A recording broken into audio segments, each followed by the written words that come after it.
My 6-year-old daughter and I stayed in a shelter while my parents leased out the house. Then, can you imagine the gut punch of hearing you own a house, a beautiful 3-bedroom home? Only you've been sleeping on a shelter cot for 2 months with your 6-year-old daughter? That's exactly what happened to me. And the people who kept that house a secret, who let us languish in absolute desperation. My own mother and father. Yeah, you heard that right. My parents. This is the story of how I found out and how I finally made them face the music. My name is Serena Mitchell. I'm 29, a second-grade teacher, and a single mom. And this isn't just about a house. This is about betrayal, about finding your voice, and about realizing that sometimes the hardest battle is fought against the people who are supposed to protect you most. It all started last January, the week I lost my apartment, and everything I thought I knew about my family began to unravel. The letter came on a Tuesday.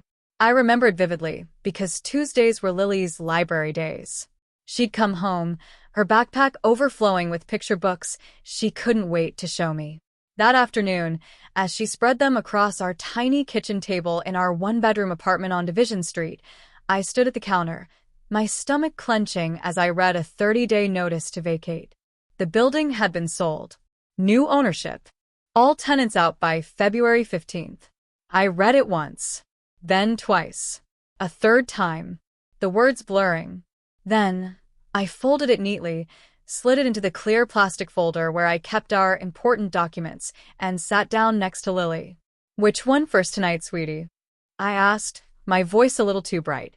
She held up a book about a bear building a house in the woods. Of course she did. The irony felt like a physical blow. That night, after Lily finally drifted off to sleep, I did the math on the back of a grocery receipt. First month's rent, last month's security deposit, $4,200 minimum for anything in Portland that wouldn't mean moving Lily further from her school. I looked at my bank balance, $1,100 in savings. My last child support check from Marcus had bounced in October. The one before that never even showed up. I was drowning, utterly and completely. I called my mother. "Mom," I pleaded, the desperation raw in my throat. "I need help. Just temporary. A few weeks, just until I find a new place. Lily, and I can share a room." Diane Mitchell paused. Oh, that pause. It was the way she always paused before delivering a no, long enough to let a tiny, fragile seed of hope take root, only to crush it moments later. "Honey, we don't have the room," she finally said, her voice dripping with false sympathy. "Kyle and Brenna are staying with us right now. You know how it is." Kyle. My older brother, 33 years old, employed full-time at a logistics company with a wife who sold real estate. Staying in my parents' 4-bedroom house. I bit back the scream that wanted to escape. "Can Lily at least stay with you?" I asked, my voice barely a whisper. "Just while I figure things out?" "That wouldn't be fair to Kyle's kids," she replied, her tone final. I didn't argue. I never argued. I just said, "Okay, Mom," the way I'd been saying it my whole life. And I hung up. 3 days later, Lily and I checked into the Maplewood Family Shelter on Powell Boulevard with 2 suitcases and a stuffed bear named Captain. The intake worker handed me a sheet of rules and a room number. The hallway smelled like industrial bleach and someone else's stale spaghetti sauce. The fluorescent light above our door buzzed with a high-pitched whine, a sound that would haunt my dreams for the next 2 months. Lily looked up at me, her eyes wide. "Is this a hotel, Mom?" "It's temporary, baby," I said, forcing a smile. I had to believe that. The beds were metal-framed bunks with mattresses wrapped in vinyl. Lily took the top one. "It's like a treehouse," she declared, her innocent joy a knife twist in my gut. I lay below her, staring at the underside of the slats, listening to her shift and sigh and shift again. "Mommy, the light makes a noise." She meant the fluorescent tube in the hall. It hummed through the gap under our door, a thin electric wail that never stopped. "Close your eyes, Lily. I'll tell you a story." I made one up about a girl who could talk to foxes. I don't remember the plot. I just remember that by the time I ran out of words, Lily's breathing had gone slow and even, and the hallway was quiet, except for that incessant hum, and somewhere down the corridor, a woman crying softly behind a closed door. I did not sleep. I lay there, thinking the thing I could never say out loud. She's going to remember this, not the story about the foxes. This, the bunk, the buzzing light, the smell. Someday she'll be old enough to understand what a family shelter is, and she'll know that her mother couldn't provide a home.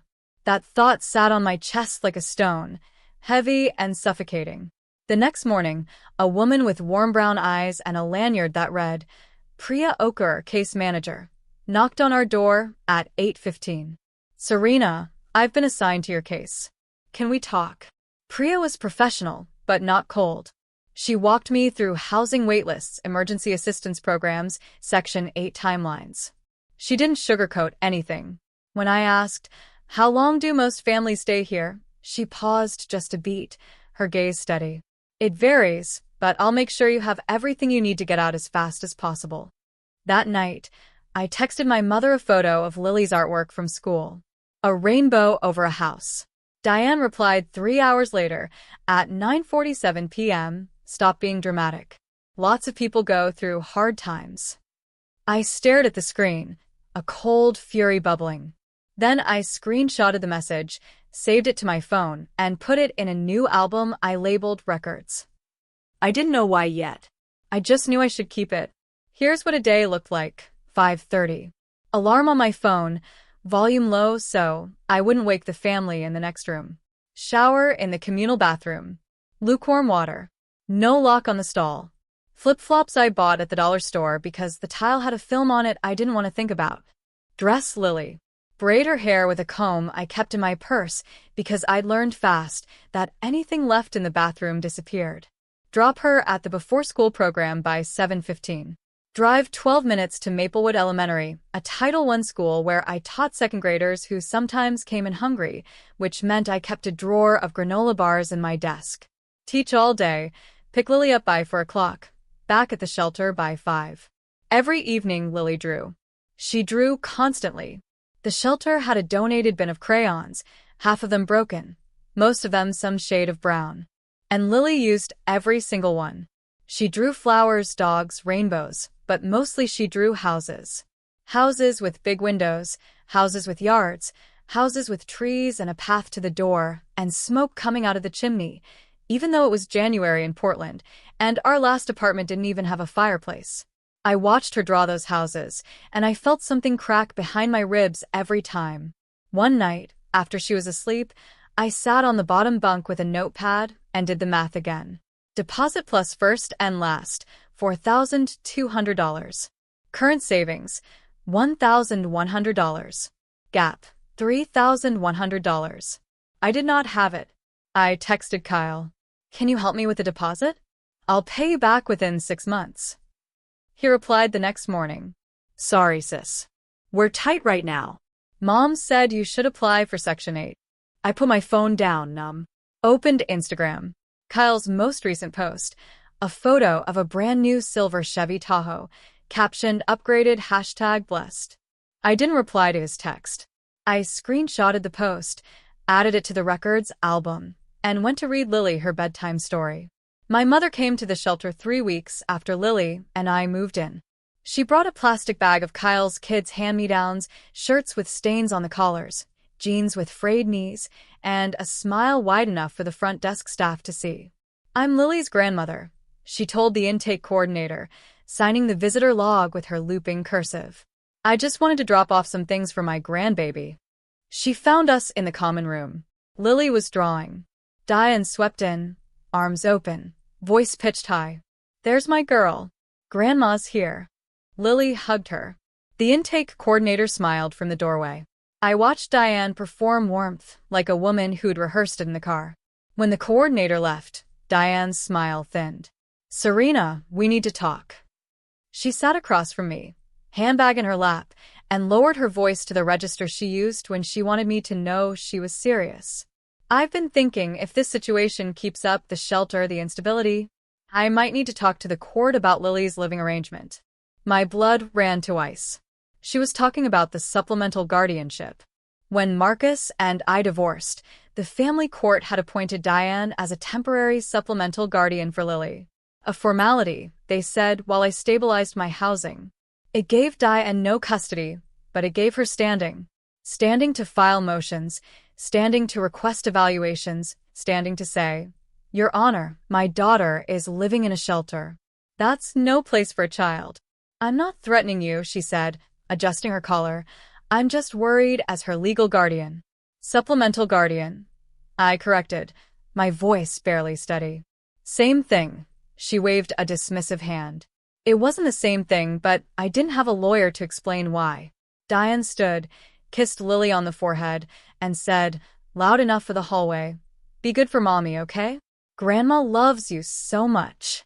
She signed the visitor log on her way out. Date, February 3rd, time, 4:20 p.m. That night, I started a handwritten journal. Date, event, what was said, who was present. I didn't have a name for what my mother was doing. I just knew it needed to be written down. I found a studio apartment on Stark Street, 600 square feet, 1 block from a bus line. The landlord said he'd hold it for 72 hours if I could put down $2,000. $2,000. That was the gap. The gap between my daughter drawing houses on a shelter floor and my daughter sleeping in a real bed in a room I could lock behind us. I called my mother one last time. Mom, I found a place. I just need $2,000 for the deposit. I'll pay you back for my tax refund in March. That's 6 weeks. Diane sighed. That long, theatrical sigh she'd been perfecting since I was 12. Serena, your father and I are on a fixed income. We simply don't have it. 2 weeks earlier, she'd accidentally sent a photo to the family group chat before deleting it. I caught it before it disappeared. Robert leaning against a new Ford F-150 in the driveway, grinning, holding up the keys. Fixed income. Mom, I'm asking for a loan, not a gift. I pleaded, my voice breaking. The answer is no. And frankly, maybe this is God's way of telling you to be more responsible. I held the phone away from my face and pressed my knuckles to my mouth. I counted to 5. Breathe, then I put it back.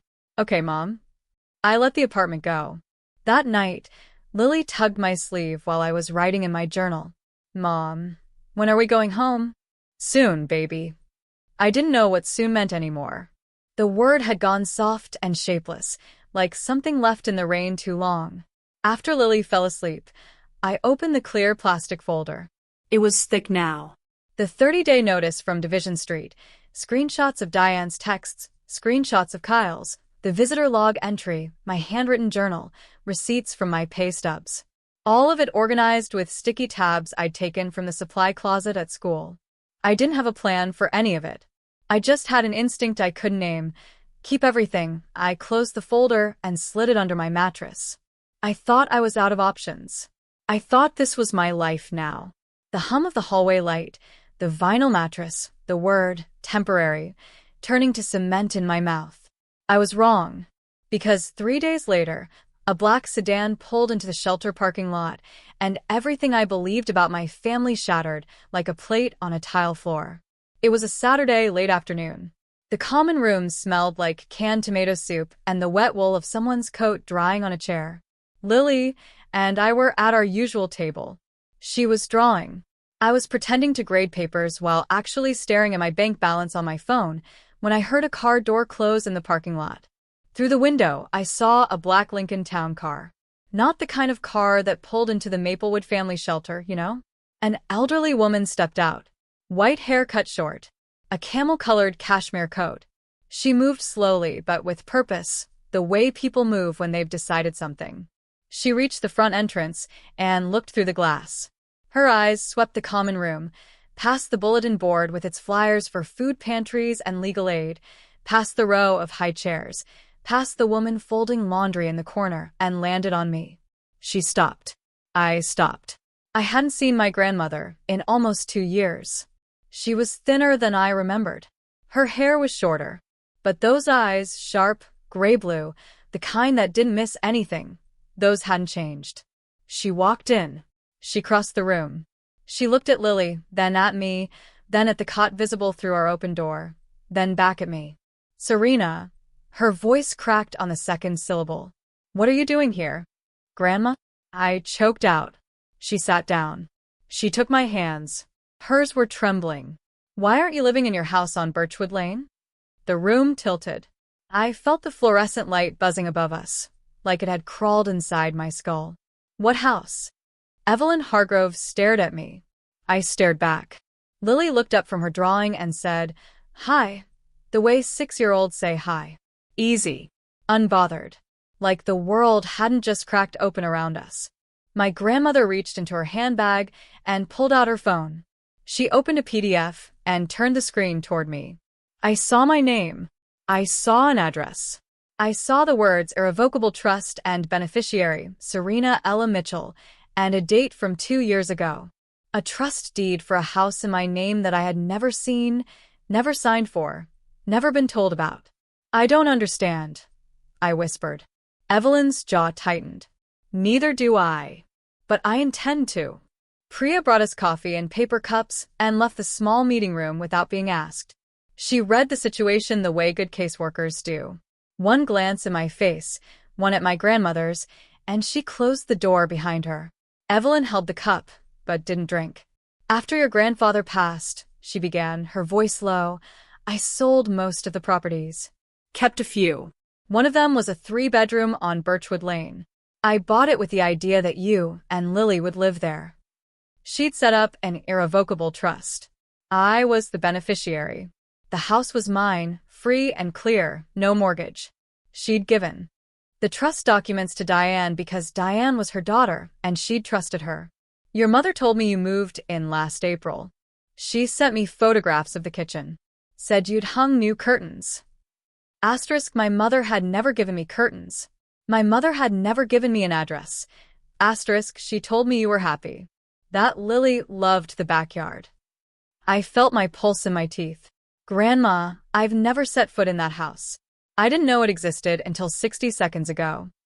Evelyn set her coffee down. Her hand was steady now. When she spoke again, her voice was different. Quiet. Precise.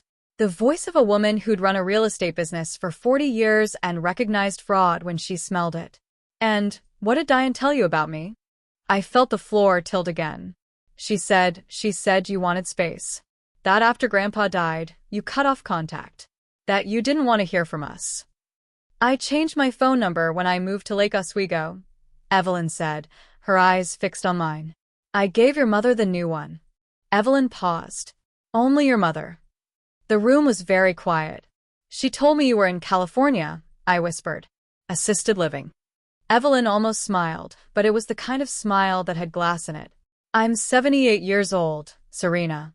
I live 12 miles from here, and I have been sending birthday cards to this shelter zip code for 2 years, believing they were reaching a house. She pulled up a text on her phone. Messages from Diane, dated months apart. Serena loves the house, Mom. Thank you so much. Lily's room is painted yellow, her favorite color. And then a photograph. A sunny kitchen with blue curtains and a fruit bowl on the counter. Evelyn turned the phone toward me. Do you recognize this kitchen? I didn't because it wasn't mine. I'd later learn, when Gerald ran a reverse image search, that it was a stock photo from a home staging website, downloaded and cropped to look personal. My mother had built a fake life for me, complete with curtains and fruit bowls, and fed it to my grandmother piece by piece, while my real life played out on a vinyl mattress under a buzzing fluorescent light. Evelyn looked at me. Then who has been living in that house for 2 years? I didn't need to answer. We both knew. I called my mother that night from the shelter parking lot. Lily was inside with Priya, coloring, safe. The February air cut through my coat. I turned on my phone's voice recorder before I dialed. Oregon is a one-party consent state. I'd looked it up during my lunch break. Diane picked up on the 4th ring. Serena, it's late. Mom, I said, my voice steady. I saw Grandma today. Silence. Not the normal kind. The kind that has weight. That's impossible. She's in assisted living in California. She was here at the shelter. She showed me a trust deed for a house on Birchwood Lane in my name. I could hear her breathing change, faster, shallower. But when she spoke, her voice was smooth, rehearsed. I don't know what you're talking about. Your grandmother is confused, Serena. She has memory issues. You know that. I didn't know that because it wasn't true. Evelyn Hargrove had recited dates, dollar amounts, and lease terms from memory less than 3 hours ago without hesitating once. Mom, who is living in that house? Serena, I think you need to calm down. You're stressed from the shelter situation. You're not thinking clearly. I'm thinking clearly enough to read a trust deed. I'm going to call your grandmother and straighten this out. Don't do anything rash. Her voice dropped half a register. You know how courts feel about unstable mothers. There it was. The weapon. Loaded and aimed in under 2 minutes. I let the silence stretch. Then I said, "Good night, Mom." I hung up, stopped the recording, saved the file, added it to the records album on my phone. I stood in the parking lot for a long time. My breath made clouds in the cold air. A bus passed on Powell, its headlights sweeping across the wet asphalt. She'd called me unstable. She'd called my grandmother confused. She had an answer for everything, a smooth, practiced, immediate answer, except the address on that deed. And that told me everything I needed to know. I walked back inside, checked on Lily, asleep already, Captain tucked under her chin, and opened my journal. I wrote one line. Asterisk, she knows. She's not confused. She's not sorry. She's scared. Asterisk, and for the first time since I'd checked into this shelter, I wasn't the one who was afraid. I lay in the dark that night, listening to Lily breathe above me, replaying that phone call in my head. My mother didn't stammer. She didn't hesitate. She didn't even ask if Lily was okay. She just denied, smoothly, like she'd been practicing for it. And I kept thinking, asterisk, how many times has she done this? How many times did I believe her without question? Asterisk, I couldn't sleep, so I did what I always do when my brain won't quiet. I went backward. I thought about summer camp. Kyle went every year. Camp Timuck, the one with the ropes course, and the lake. I stayed home and helped Diane clean the house because someone has to, Serena, and Kyle needs the experience. I was 9. I thought about the car. Kyle got a used Honda on his 18th birthday. When I turned 18, Diane said, "Get a job, honey. That's the real gift."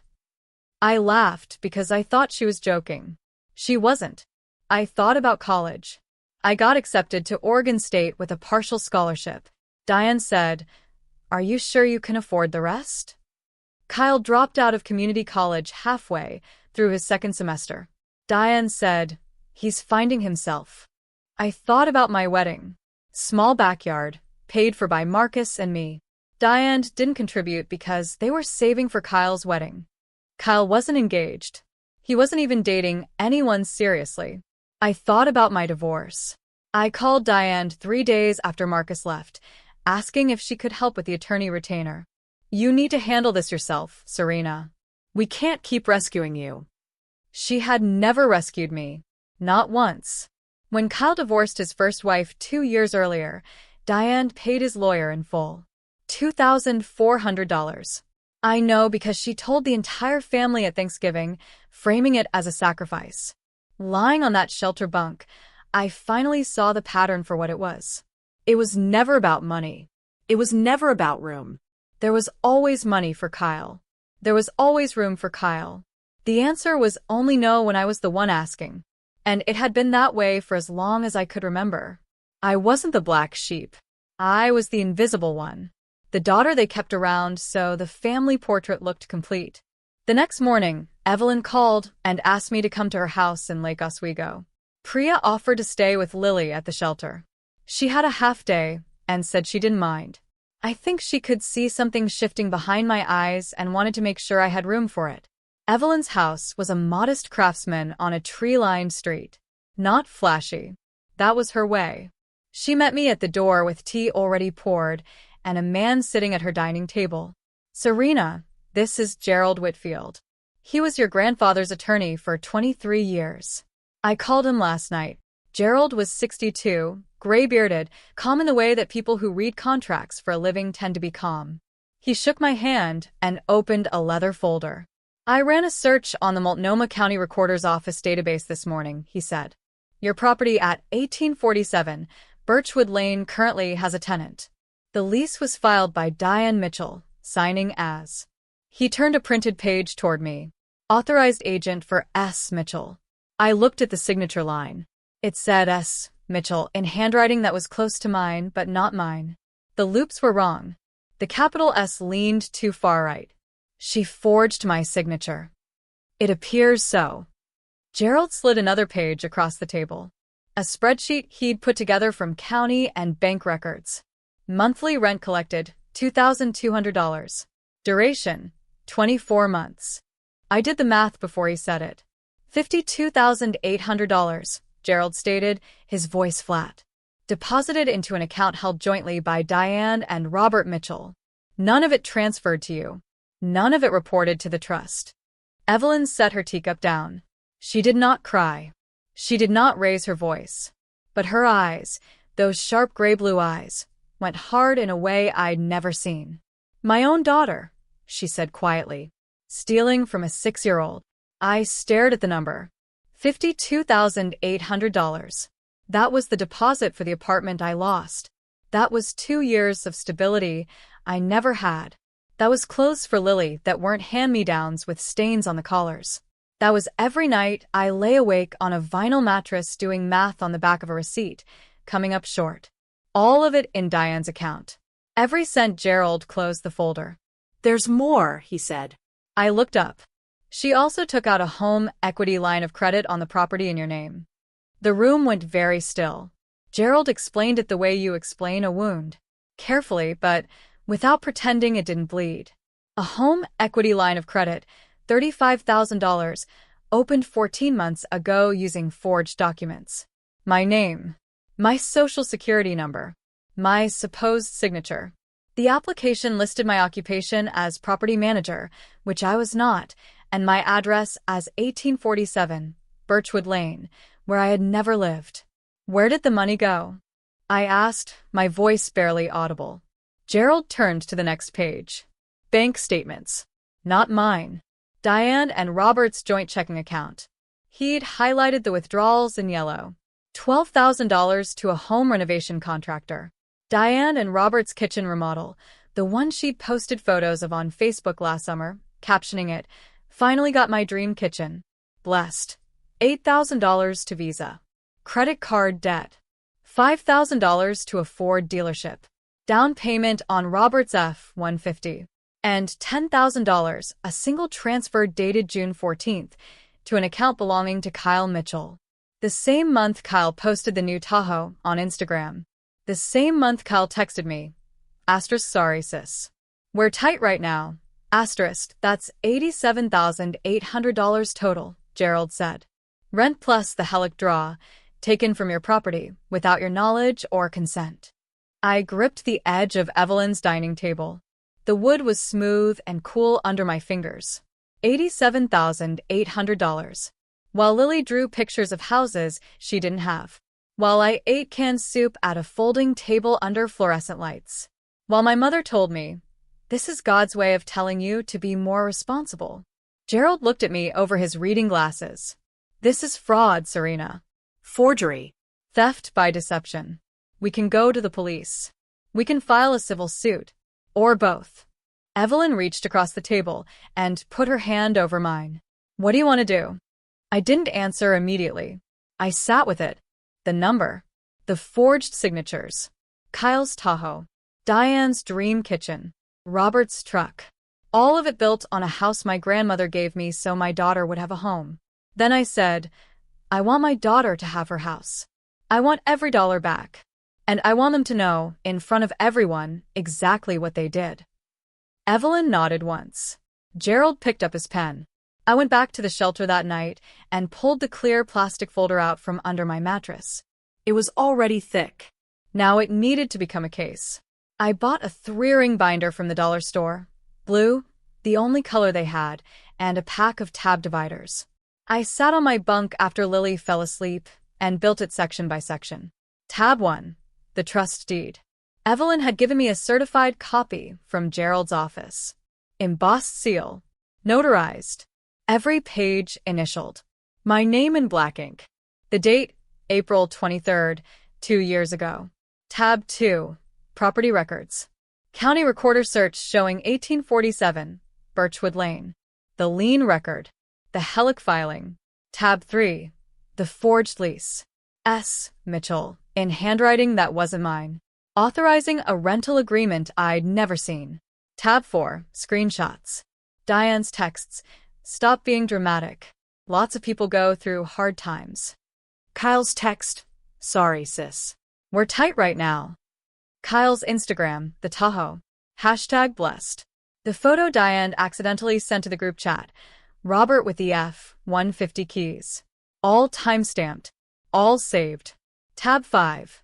The phone recording. Diane's voice, smooth and steady, calling my grandmother confused, calling me unstable, invoking the court.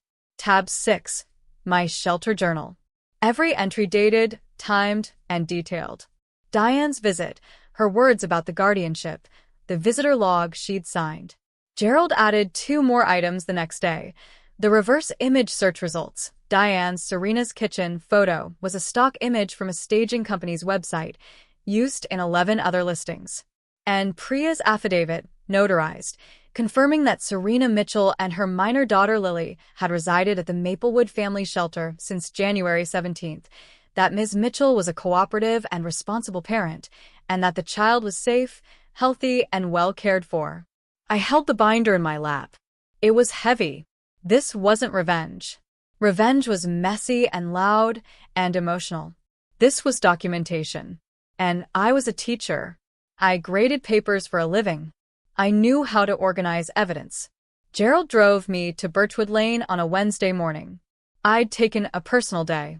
Told the front office I had an appointment, which was technically true. The street was quiet, residential. Birch trees lined both sides, still bare from winter, but already beginning to show the faintest green at the tips. The houses were older craftsman-style homes, covered porches, steep roofs.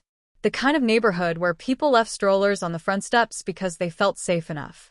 Number 1847 had a white picket fence, a small front yard with winter jasmine starting to bloom along the walkway, blue shutters, a porch light that was still on even though it was 10 in the morning. Gerald knocked. A young woman opened the door. Late 20s, holding a coffee mug, surprised to find a silver-haired man in a suit on her porch. Good morning. My name is Gerald Whitfield. I'm an attorney representing the legal owner of this property. May I speak with you for a moment? She called her husband. They stood in the doorway, confused but polite. They'd been renting for 22 months. They paid $2,200 a month to a woman named Diane, who said she owned the house. She told us it was her investment property, the husband said. She seemed normal, nice even. Gerald took notes. They showed him their lease. The same forged signature. The same S. Mitchell. Gerald photographed every page. I stayed on the sidewalk. I couldn't bring myself to go inside. Not yet.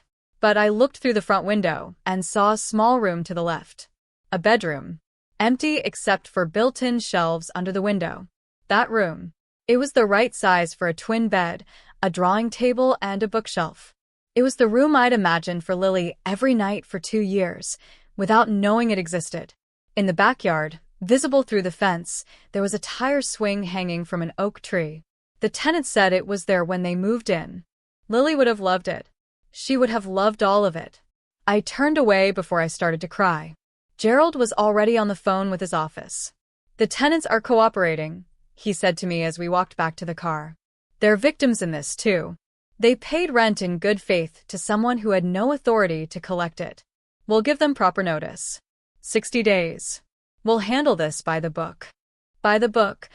I held onto those words like a railing on a staircase I wasn't sure I could climb. Gerald laid it out at Evelyn's dining table the next afternoon. Legal pad. Numbered list. Pen that probably cost more than my weekly groceries. Step 1. Notice to vacate to the current tenants, 60 days per Oregon statute. They've been cooperative. I don't anticipate a problem. Step 2. Evelyn, as grantor of the irrevocable trust, executes a trust amendment revoking Diane's informal access and designating a new successor trustee. I recommend myself on an interim basis. Step 3. We file a fraud complaint with the Multnomah County District Attorney's Office. Forgery in the first degree, theft by deception, identity theft related to the HELIC application. Step 4. Civil suit for restitution. Full recovery of $87,800 in misappropriated funds plus costs. He looked up. Questions? Yes, I said. All of that. But there's one more thing. Evelyn, who had been listening with her hands folded in her lap, looked at me and said, "The party." Next Saturday was Diane and Robert's 35th wedding anniversary. The invitations had gone out weeks ago. Printed card stock, gold lettering. Diane had booked the catering herself. The entire extended family would be there. Cousins, aunts, uncles, church friends, neighbors. 30 people, maybe more. 30 people who had spent years hearing Diane's version of me, the struggling daughter, the drama queen, the one who never appreciated her parents. 30 people who had nodded sympathetically when Diane said, "I've done everything for that girl." She'd spent years building that story. "I want every person in that room to hear the real one," I said, my voice steady. "Not because I want to embarrass her. Because I'm tired of being asked why I never appreciate my parents." Gerald considered this. "I can prepare a formal demand letter, summary of findings, notice of legal action, restitution terms, in a certified envelope. You could deliver it at the event." "Hand-delivered," I said, to her face. Evelyn looked at Gerald. Gerald looked at me. "I'll have it ready by Friday," he said. Evelyn reached across the table and squeezed my hand. "I'll make sure we're both invited." Before anything else, I had to remove the chain my mother had wrapped around my throat. Gerald filed a motion to terminate the supplemental guardianship on Monday morning. The grounds were clean. I had stable employment.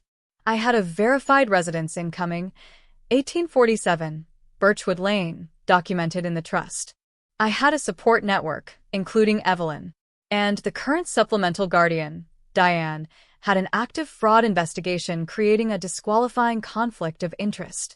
Priya's affidavit went in with the filing. So did a letter from Lily's school counselor confirming regular attendance and normal development. So did my pay stubs. So did the shelter's case file showing consistent cooperation and responsible parenting. The hearing was Thursday. Diane was not notified in advance. Gerald filed under expedited procedure, citing the conflict of interest. Without opposition, the judge reviewed the packet in chambers. I was grading spelling tests in the staff room during my lunch break when the email came through. Order terminating supplemental guardianship. Case number 24, FG 1127. Sole legal and physical custody of the minor child LM is hereby restored to the petitioner Serena E. Mitchell, effective immediately. I read it once, twice, 3 times. Then I put my head down on the table, between a stack of second-grade worksheets and a cold cup of coffee, and I cried. Silently. There were teachers in the next room, but the tears ran down my wrists and onto the formica. For over a year, I had walked on glass around my mother because she held that guardianship like a grenade. You know how courts feel about unstable mothers. Every time I thought about pushing back, I heard that voice. Not anymore. I wiped my face before the bell rang, washed my hands in the staff bathroom, went back to my classroom, and taught long division to 22 7-year-olds. That evening, Gerald sent me the final version of the certified letter. 4 pages. Summary of fraud. Demand for restitution. Notice of legal proceedings. Printed on firm letterhead, sealed in a white envelope stamped in red. Certified mail. I held it in my hands. It weighed almost nothing. It was going to weigh a great deal more on Saturday. Evelyn came to the shelter on Friday. She signed the visitor log the same way Diane had. Only this time the visit was real. Lily was shy at first. She hid behind my leg and peeked out the way she did with strangers, which, in a way, Evelyn was. The last time they'd been in the same room, Lily was barely 4. Evelyn didn't push. She sat down at the common room table, set her handbag on the floor, and pulled out a box. Wooden, polished, with a brass latch. She opened it. 48 colored pencils. Not crayons. Pencils. The kind with soft, rich pigment that didn't break, when you pressed too hard. Each one sharpened to a perfect point. I heard you like to draw, Evelyn said, setting the box on the table between them. Can you show me? Lily's eyes went wide. She slid out from behind me, sat down across from Evelyn, and ran her fingers over the pencils, the way you'd touch something you weren't sure was allowed to be yours. I can use these? They're yours. Lily picked a violet, then a green. Then she began to draw, the way she always drew. Fast, sure, tongue poking out of the corner of her mouth. She drew a house. Of course she did. It had a big window, a front path, a tree in the yard, and in the back, a circle hanging from a branch. A swing. Evelyn looked at me. Her eyes were wet, but she didn't let the tears fall. Not in front of Lily. This is the house I want to live in, Lily said, holding up the drawing. Evelyn studied it for a long time. Then she said, very gently, Can I tell you something, Lily? You already have a house, and we're going to bring you there. I promise. Lily glanced at me. I nodded. Grandma keeps her promises, I said. Evelyn leaned close to me while Lily returned to her drawing. Her voice was barely above a whisper. I lost 2 years with her. I won't lose another day. I folded Lily's drawing carefully and put it in the blue binder, behind the last tab. It didn't fit with the rest of the documents, the deeds, the statements, the forged signatures, but it belonged there more than any of them. It was the reason for all of it. Saturday morning, the day of the party. Lily slept in. I'd been awake since 4. I sat on the edge of my bunk in the blue-gray dark and went through the binder one more time, tab by tab. Court order? Check. Certified letter? Check. Trust deed? Check. Screenshots printed at the library? 4 to a page. Check. Phone recording transferred to a USB drive Priya had lent me, in case anyone asked to hear it? Check. Reverse image search printout? Check. Everything in order, everything documented. Everything numbered and dated the way I numbered and dated lesson plans. Because if I'd learned one thing from teaching 2nd grade, it was this. If it isn't written down, it didn't happen. Priya stopped by the room at 7. She was off duty, but had volunteered to watch Lily tonight. She'd take her to Evelyn's house before the party started. Lily would not be at that anniversary dinner. I'd made sure of it. You okay? Priya asked from the doorway. I'm terrified, I admitted. She leaned against the frame. Good. That means you care enough to do it right. I tried on my outfit in the communal bathroom. White blouse, the one I wore for parent-teacher conferences. Black slacks. A dark blazer Priya had lent me, slightly too big in the shoulders. No jewelry, no makeup except the lipstick I found at the bottom of my purse, half-used. I looked at myself in the mirror above the sink. A woman in borrowed clothes standing in a shelter bathroom. The fluorescent light hummed overhead, the same hum that had followed me every night for 2 months. Tomorrow, I told myself, I wouldn't hear that sound tomorrow, or the day after, or the week after. Lily and I would be somewhere else, somewhere with walls that belonged to us and a door that locked from the inside. But first there was tonight. I put the binder in my bag, zipped it shut, walked back to my room. Lily was awake, sitting up on the top bunk, Captain in her lap. Where are you going, Mommy? To see some family, baby. Priya's going to take you to Grandma She's house tonight. You'll have a sleepover. Her face lit up. Can I bring my pencils? Of course. I kissed her forehead. She smelled like the coconut shampoo I bought at the drugstore because it was the one thing I refused to compromise on. My daughter would always smell like something good. I picked up my bag. The binder shifted inside, heavy, ready. My hands were shaking, but my head was clear. The text from my cousin Rachel came at 2 in the afternoon while I was braiding Lily's hair for the sleepover. Hey, heads up. Your mom's been telling everyone at church that you're struggling with mental health issues and she's been supporting you financially for months, but you keep pushing her away. People are eating it up. Uncle Tom gave a whole speech about it at Bible study. Just thought you should know. I read it twice. Then I put my phone down and finished the braid. I wasn't surprised. This was Diane's playbook, the preemptive strike. By the time I walked into that party, 30 people would already believe I was ungrateful, unstable, and probably on something. Diane would hug me in front of them, and they'd think she was a saint for even inviting me. I'd watched her do this my whole life. The only difference was that this time I knew the script in advance. I texted Rachel back. "I don't believe her, by the way," she'd added. Something always felt off. "Are you okay?" "I'm fine," I wrote. "Are you coming to the party tonight?" "Yeah, good. Keep your phone charged." I called Gerald. He confirmed. Letter ready. Originals in his office safe. Copies in the binder I was carrying. He'd be on standby by phone in case Diane's attorney tried anything on the spot. I called Evelyn. She'd arrived separately. Her driver would bring her at 6:30. She hadn't told Diane she was coming. The invitation had been routed through Kyle, who Evelyn had called and said, "I'd like to surprise your mother for the anniversary. Don't spoil it." Kyle, apparently, had said, "That's so sweet, Grandma." And Priya was already at the shelter, overnight bag in hand, coloring books under one arm, ready to take Lily to Lake Oswego as soon as I left. I knelt down and held Lily's face in my hands. "Have fun tonight. Okay? Draw something for Grandma." "I'll draw her house," Lily said. "That sounds perfect." I let go. I picked up my bag. I walked out of the Maplewood family shelter into the late afternoon rain, and I got in my car. And I drove toward my parents' house with a blue binder and a certified letter and absolutely nothing left to lose. My parents' house was lit up like a stage set. Every window glowed. The driveway was lined with cars. Through the front bay window, I could see people milling with plates and glasses. Aunts, uncles, cousins, church friends. The anniversary banner hung across the living room wall in gold cursive. "Happy 35th, Diane and Robert."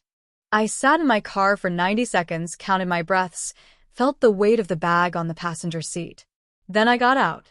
The front door was open. I stepped inside and the smell hit me first. Catered lasagna, garlic bread, Diane's signature lemon cake that she always made for events where she wanted people to say she was wonderful. 30-some faces turned. I felt the shift, the way a room recalibrates when the person they've been discussing walks in. I saw it in the micro-expressions. Pity from Aunt Mary. Discomfort from Uncle Tom. A tight smile from Kyle's wife, Brenna, who immediately looked at her shoes.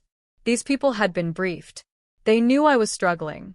They knew Diane was doing her best. They'd already chosen a side, and they'd chosen it on a lie.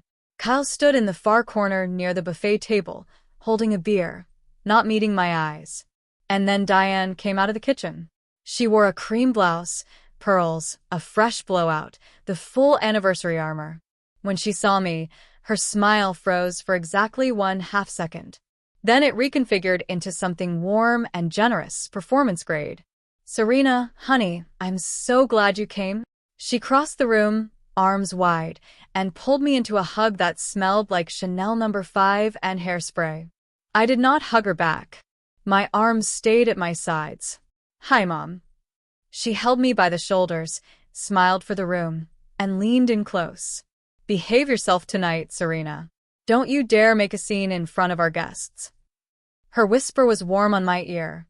Her grip was tight on my shoulders. I looked her in the eye. I wouldn't dream of it. She released me, smoothed her blouse, turned back to her guests. And then the doorbell rang. Robert opened it. And there, framed in the porch light, stood Evelyn Hargrove. 5'3", white hair, cashmere coat, 78 years old. And absolutely not in California. Diane's face went white, not pale. White. The color of paper. The color of surrender. "Mother," she whispered. "Surprise," Evelyn said, her voice clear.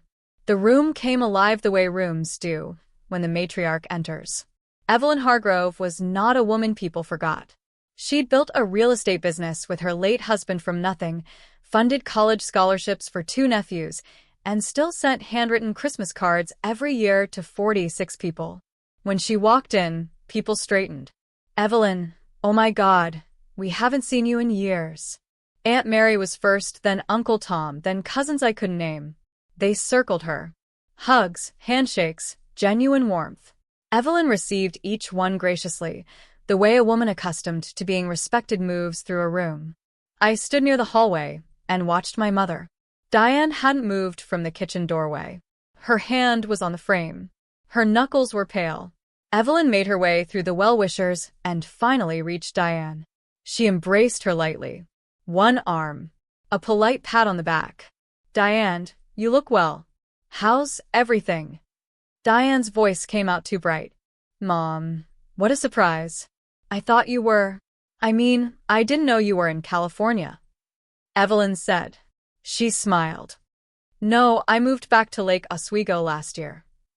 She turned to the room, still smiling. "Didn't Diane tell you?"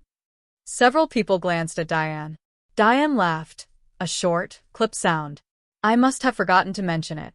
Evelyn accepted a glass of water from Robert, who looked like he'd rather be holding a shovel to dig himself underground.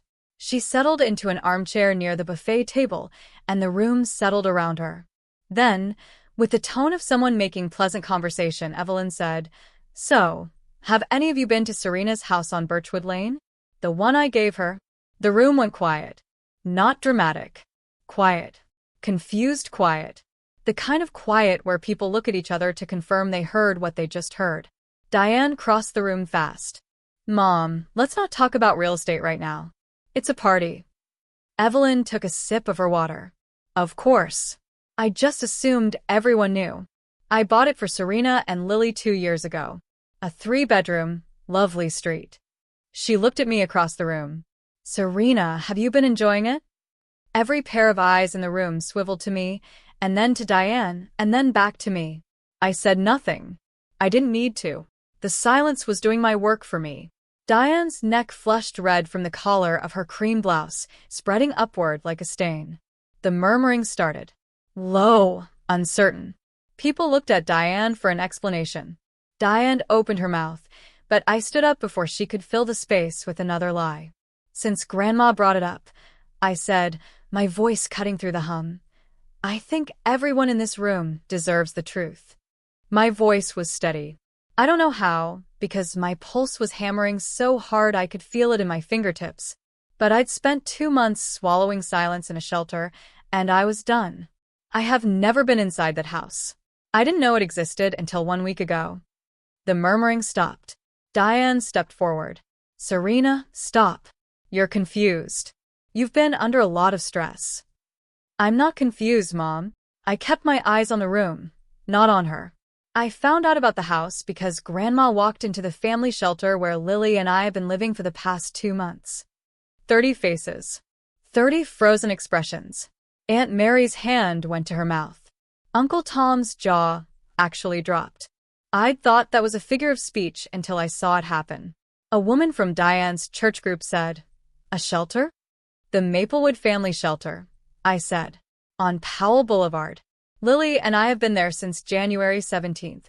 Bunk beds, communal bathroom, canned soup for dinner." I let that sit. While the house Grandma bought for us, the one she gave to Mom to hand over, has been rented out by Mom for 2 years. Robert stood up from the couch. "That is enough, Serena." I looked at him. He was red-faced, pointing at me with one thick finger. The universal gesture of a man who has no argument, but plenty of volume. "Sit down, Dad," I said. Quiet. Level. "I'm not done." He didn't sit, but he didn't speak again. Mom rented the house using a forged lease. My name, my signature, neither of which I gave. She collected $52,000 in rent. She took out a $35,000 home equity line of credit on the property. Also in my name. Also without my knowledge. Total, $87,800. I said the number clearly. I wanted it in the air. I wanted every person in that room to feel the weight of it. All of it deposited into Mom and Dad's joint account, while my daughter drew pictures of houses she didn't have on the floor of a homeless shelter. Nobody moved. Nobody breathed. The anniversary banner hung behind Diane's head like a prop in a play that had gone terribly wrong. Diane's voice came out high and fractured. "That is a lie. Mother. Mother, tell them she's lying." Evelyn set down her water glass. I wish she were. I reached into my bag. The room was so quiet, I could hear the catered lasagna bubbling in its tray on the sideboard. Somewhere behind me, a phone buzzed once and stopped. Rachel, I'd learn later, already texting her sister. You need to call me right now. I pulled out the envelope. White. Legal sized. The red certified mail stamp across the front was bright under the overhead light. This, I said, is a formal demand letter prepared by Gerald Whitfield, attorney at law, on behalf of myself and the Hargrove Family Trust. I set it on the table between the lemon cake and a vase of grocery store tulips. It contains a certified copy of the trust deed naming me as sole beneficiary of 1847 Birchwood Lane. A copy of the lease agreement you signed using a forgery of my signature. Bank records showing $52,800 in rent deposited into your checking account over 24 months. Helix statements showing $35,000 drawn against my property using fraudulent documents. I ticked them off the way I read a rubric to my second graders. Calm. Clear. No emotion wasted. And a notice that a fraud complaint has been filed with the Multnomah County District Attorney's Office. Diane stared at the envelope. She didn't touch it. Her hands were at her sides, fingers curled, trembling.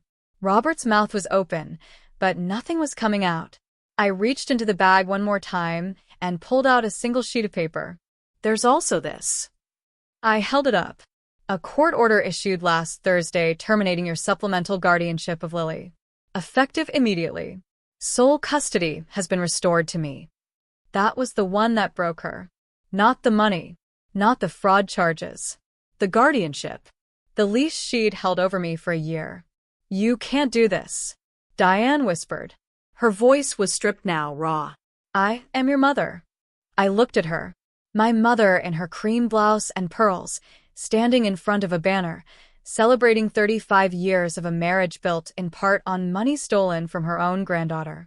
And I'm Lily's mother, I said. That's the only title that matters to me right now. I set the court order on top of the envelope, stepped back. You had 2 years to do the right thing. You had 2 years to hand me that key. Instead, you watched your granddaughter sleep in a shelter. So, no, you don't get to call yourself my mother tonight. The room didn't gasp. It was worse than that. It just absorbed. 30 people standing in a living room decorated for celebration, absorbing the fact that the woman who baked the lemon cake had stolen a house from her own daughter. Diane cried. Not the quiet kind. Not the kind you feel sorry for. The theatrical kind. The kind that turns outward, that reaches for an audience, that says, "Look what she's doing to me," without using those exact words. She pressed both hands to her chest and turned toward the room. You see? You see what she's doing on our anniversary? After everything I've done for her. I raised her. I sacrificed everything. She looked at Aunt Mary. Mary didn't move. She looked at Uncle Tom. Tom looked at the floor. Robert stepped in front of Diane like a shield. This family is falling apart because of you. Serena, you always had to make everything about yourself. I didn't respond to him. I turned to Rachel, who was standing near the bookshelf with her phone in her hand, and said, "R.A., do you mind reading these out loud?" I handed her my phone, opened to the screenshot album. Rachel looked down. Her eyes moved across the screen. Then she read, clearly, steadily, the way someone reads testimony. Text from Diane Mitchell, January 24th, 9:47 p.m. Stop being dramatic. Lots of people go through hard times. The room flinched. Text from Diane Mitchell, February 1st, 11:12 a.m. The answer is no. And frankly, maybe this is God's way of telling you to be more responsible. Diane lunged forward. Those are out of context. Text from Kyle Mitchell, January 28th, 8:03 a.m. Sorry, sis. We're tight right now. Mom said you should apply for Section 8. Rachel lowered the phone and looked at her aunt. Were you tight, Aunt Diane?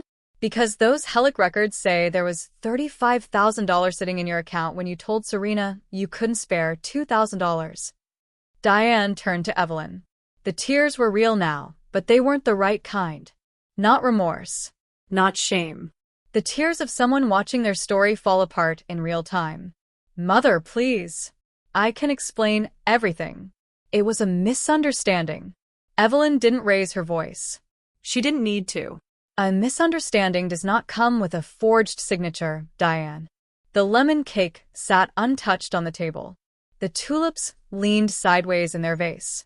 And my mother stood in the middle of her own anniversary party, surrounded by 30 people who could no longer look her in the eye.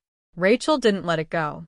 She turned to the corner of the room where Kyle had been standing all evening, silent, nursing the same beer. "Kyle," she said, "did you know about this?" Every head turned. Kyle's face was red. Not angry red. Caught red. He shifted his weight and said, in a voice that tried very hard to sound casual, "I didn't know the details. I just thought Mom was managing some property for Grandma." "The Hellick records," I said, "show a $10,000 transfer to your personal account dated June 14th for the down payment on your Tahoe." The SUV. The hashtag blessed one. The one he posted on Instagram the same month he told me he was too tight to help with the deposit. Kyle opened his mouth, closed it, opened it again. "I thought that was Mom's money. She said it was a loan from her savings." "It wasn't her money," Evelyn said from her chair. Her voice was even, factual, like a woman reading a balance sheet. "It was drawn from a line of credit taken out fraudulently on your sister's property. A property I purchased so that your niece would have a home. The 6-year-old who has been sleeping in a shelter." Kyle put his beer down on the mantel. He didn't pick it up again. Uncle Tom spoke for the first time since the beginning. His voice was thick. "Diane, I vouch for you. I told people in this room, in this family, that Serena was the problem, that she was ungrateful, that you were doing your best." He paused. "You made me a liar." Aunt Mary whispered, "I cannot believe this. You stole from your own grandchild." Diane's composure finally cracked. Not into sorrow, into defiance. "It's not stealing," she shouted. Her voice bounced off the walls. "It's family money. Mother gave it to me, and I managed it the way I saw fit." "I gave it to Serena," Evelyn said. Quiet. Absolute. "I have never in 78 years been more ashamed of my own child." The room held that sentence like a held breath. Diane looked at the 30 faces that had smiled at her when she cut the cake, that had toasted her marriage, that had believed her for years, and found nothing. No sympathy. No rescue. No one to perform for. She turned and walked down the hallway to the bathroom. Robert followed, the door shut. The anniversary banner hung crooked above the empty buffet table, one corner drooping where the tape had given up. Nobody fixed it. I left the party before anyone started cleaning up. I drove to Evelyn's house, picked up a sleeping Lily from the guest room, carried her to the car, and buckled her in with Captain wedged between her and the seatbelt. She didn't wake up. On the drive back to the shelter, the last drive, I told myself, the very last one, my phone buzzed twice. Gerald confirming the letter had been hand-delivered with Rachel and Tom as witnesses. And Priya texting a photo of a drawing Lily had made at Evelyn's, a house with a yellow door and 3 stick figures out front. I saved both. The following week, Gerald did what Gerald does. He moved paper. Monday, civil suit filed in Multnomah County Circuit Court.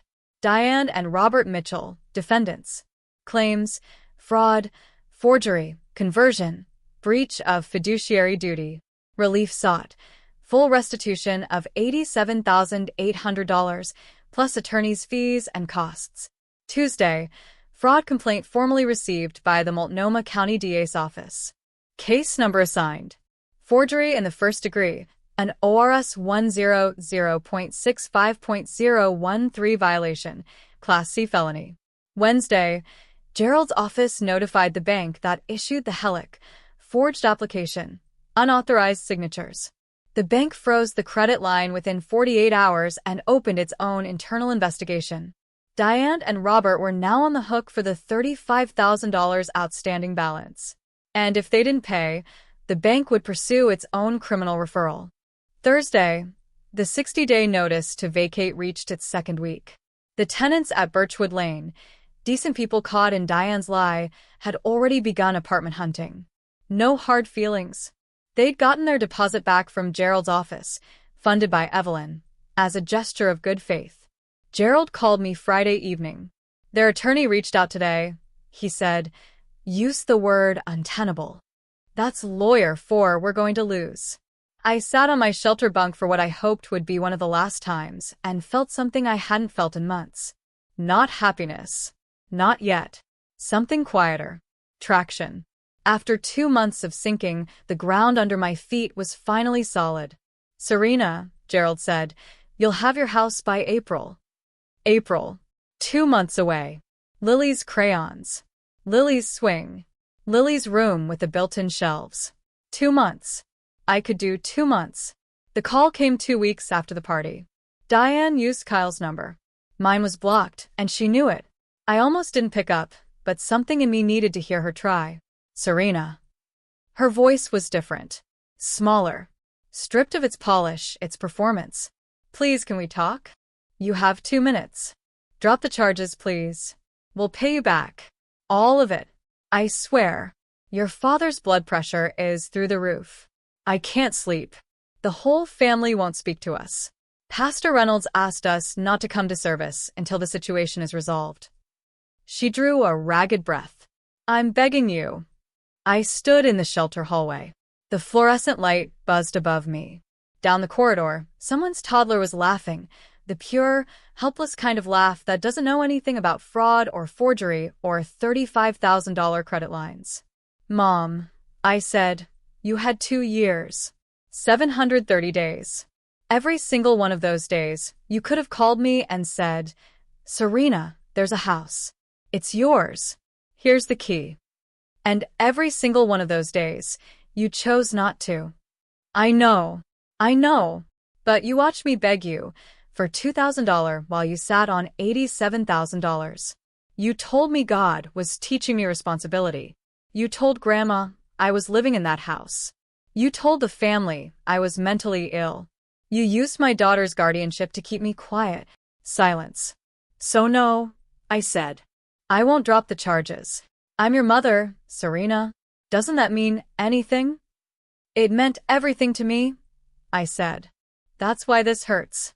But I have a daughter, too, and she is never going to wonder whether her mother protected her." I heard Diane inhale to speak. "I didn't wait. You didn't ruin this family, Mom. You just built it on a lie. I'm not destroying anything. I'm just turning on the lights." I hung up. I blocked Kyle's number. I walked to the common room. Lily was sitting at the table, drawing with her colored pencils, the ones Evelyn had given her. She looked up. "What are we drawing today?" I asked, sitting down beside her. "Our new house," she said, with a swing. I picked up a green pencil and started on the tree. For weeks after the anniversary party, Diane and Robert's attorney called Gerald and said the word settle.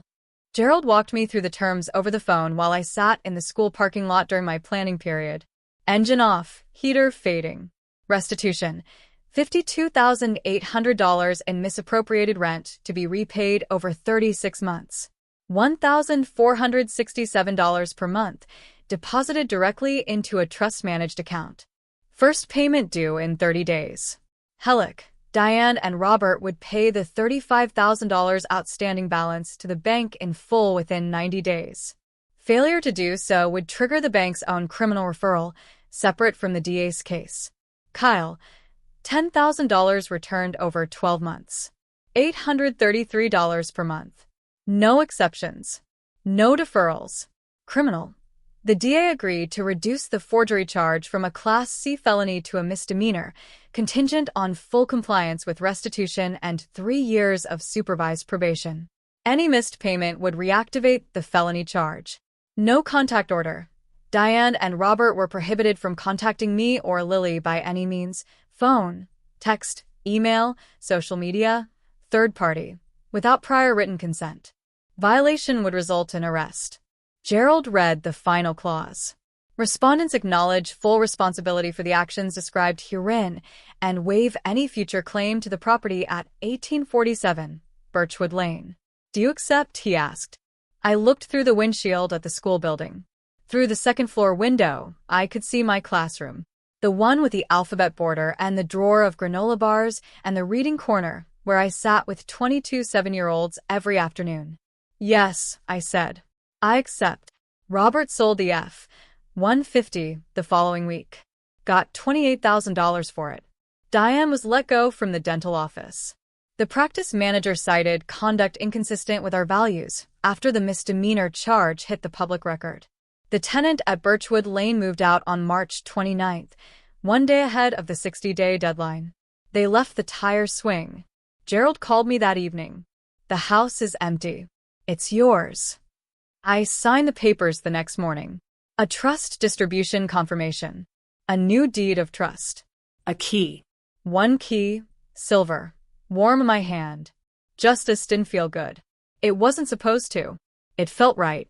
And for the first time in over 2 years, something in my life felt exactly right. April 1st. Not a joke. Not a dream. Portland rain, the soft kind, the kind that sounds like someone shushing a baby. Birch trees along the street had filled in since the last time I'd stood on the sidewalk. Their pale trunks wrapped in the palest green. I turned the key. The door opened into a small foyer with hardwood floors and a coat hook by the door. Beyond it, a living room with built-in bookshelves and a window that faced the street. The kitchen was to the right, smaller than Diane's stock photo, but real. My kitchen. My counter. My window above the sink, looking out at the oak tree in the backyard. Lily pushed past me and stopped in the middle of the living room. She turned in a slow circle, taking it all in. The high ceilings. The fireplace. The light coming through the front window. Then she saw the backyard through the sliding door. "Mom, there's a swing." She ran. I let her. Priya arrived 20 minutes later with the boxes from the shelter. There weren't many. 3 suitcases, a bag of Lily's art supplies, Captain the Bear, the blue binder, which I sat on the kitchen counter and decided to keep forever. Evelyn came after that, her driver carrying a box of kitchen essentials. Pots, plates, dish towels, a kettle. She set a small vase of fresh daffodils on the counter and didn't say anything. She didn't need to. Lily's room was the small one on the left, built-in shelves under the window, just as I'd seen from the sidewalk. We set up the twin bed Evelyn had ordered, pushed it against the wall, arranged the colored pencils on the shelf. I took Lily's drawing, the one from the shelter, the house with the big window and the swing, and taped it to the wall above her bed. That night, for the first time in 74 days, I put my daughter to bed in her own room. I read her the fox story I'd made up on our first night at the shelter. She fell asleep before the end. I stood in the doorway and listened. No fluorescent hum. No stranger crying down the hall.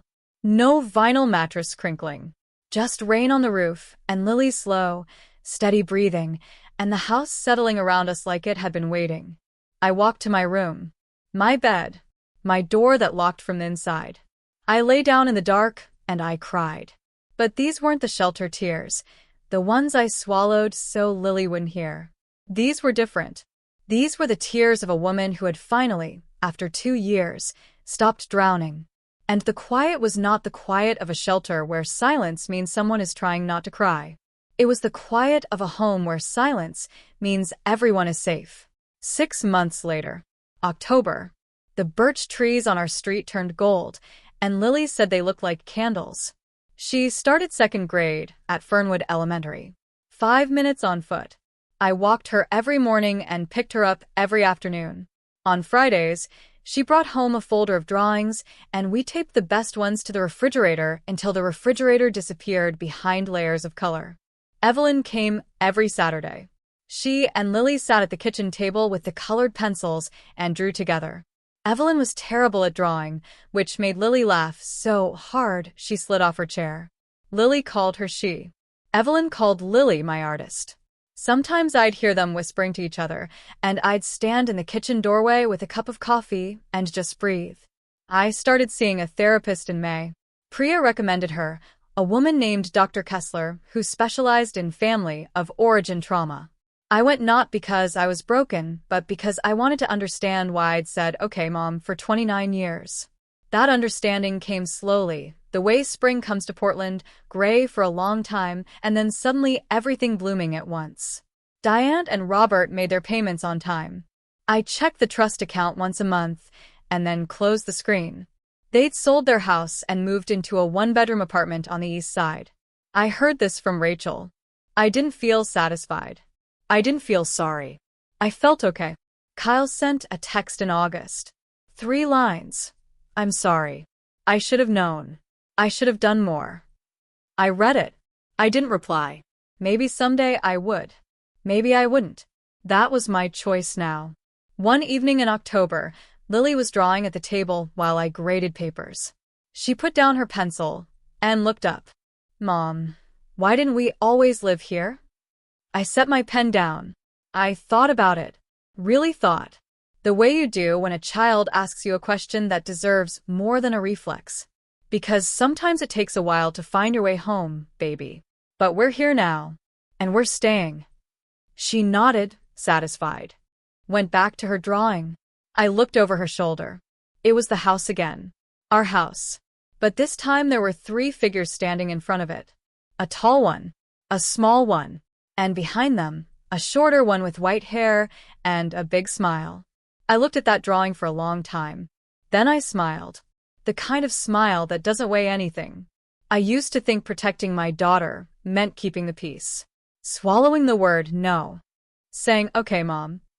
And hanging up and folding my hands and waiting for someone to notice I was drowning. Now I know. Protecting her means making sure she never has to question whether she deserves a home. She does. She always did. And now she is one. And that's where my story ends and where our new life begins. If anything in this story stayed with you, if you've ever had to choose between keeping the peace and protecting your child, I want you to know you're not alone. And choosing yourself isn't selfish. It's the bravest thing you'll ever do. Tell me what you think. What would you have done at that party? Drop it in the comments below. I really want to know.